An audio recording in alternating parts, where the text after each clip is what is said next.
Oil for dry hair with organic wheat and coconut. ಗೋಧಿ ಮತ್ತು coconut ಇಂದ ಮಾಡಿರೋ ಈ hot oil really best to prevent hair loss and also enhance hair growth friends. ಇದು ನೋಡಿ, ಇವಾಗ ಹೊಸದಾಗಿ ಬಂದಿರೋದು 96% ನ್ಯಾಚುರಲ್ ಒರಿಜಿನ್ ಜೊತೆ ಇದ್ರಲ್ಲಿ ಸಿಲಿಕಾನು ಇಲ್ಲ.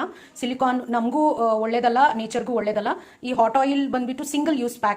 ಇದನ್ನ ನಾಸಲ್ ಬ್ರೇಕ್ ಮಾಡಬೇಕು. ವಿಡಿಯೋಗೆ ಅಂತ ಆಲ್ರೆಡಿ ಬ್ರೇಕ್ ಮಾಡಿದ್ದೀನಿ ಯೂಸ್ ಮಾಡುವಾಗ. ಬಟ್ ಅದು ಮಾಡಕ್ಕೆ ಮುಂಚೆ, ಬ್ರೇಕ್ ಮಾಡಕ್ಕೆ ಮುಂಚೆ ನೀವು ಹಾಟ್ ವಾಟರಲ್ಲಿ ಹಾಕಿ. ಇದು ಹಾಟ್ ವಾಟರ್ ಇದೆ, ಜಸ್ಟ್ ಸ್ವಲ್ಪ ಜಾಸ್ತಿ ಬಾಯ್ಲಿಂಗ್ ಏನು ಬೇಡ, ಸ್ವಲ್ಪ ಬಿಸಿ ಇದ್ರೆ ಸಾಕು. ಇದರಲ್ಲಿ 1 ನಿಮಿಷ ಇಟ್ಬಿಟ್ಟು ನೀವು ಈ ನಾಸಲ್ ಬ್ರೇಕ್ ಮಾಡಿಕೊಂಡು ಫುಲ್ ಆಯಿಲು ಸ್ಕ್ಯಾಲ್ಪ್ಗೆ, ಹೇರ್ಗೆಲ್ಲ ಮಸಾಜ್ ಮಾಡ್ಕೋಬೇಕು. ಅಟ್ಲೀಸ್ಟ್ 1 or 2 hour ಇರಲಿ. ಆಮೇಲೆ ವಾಶ್ ಮಾಡಿ. ತುಂಬ ಸಾಫ್ಟ್ ಆಗುತ್ತೆ, ಸ್ಪ್ಲಿಟ್ ಎಂಡ್ಸು ಕಮ್ಮಿ ಆಗುತ್ತೆ, ಮತ್ತೆ ನಿಮಗೆ ಹೇರ್ ಗ್ರೋತು ಹೆಲ್ಪ್ ಆಗಿ ಹೇರ್ ಫಾಲು ಕಮ್ಮಿ ಮಾಡುತ್ತೆ. So I hope this video help you use hot oil. So without keeping in hot water ಹಾಗೆ ಯೂಸ್ ಮಾಡಬೇಡಿ. ಅಷ್ಟೇನು ಸ್ಟಿಕ್ಕಿನೂ ಇಲ್ಲ. I think it would help you enhance the nourishment of the hair also with coconut and wheat. Strength ಕೊಡುತ್ತೆ ನಿಮಗೆ ಇದರಲ್ಲಿ.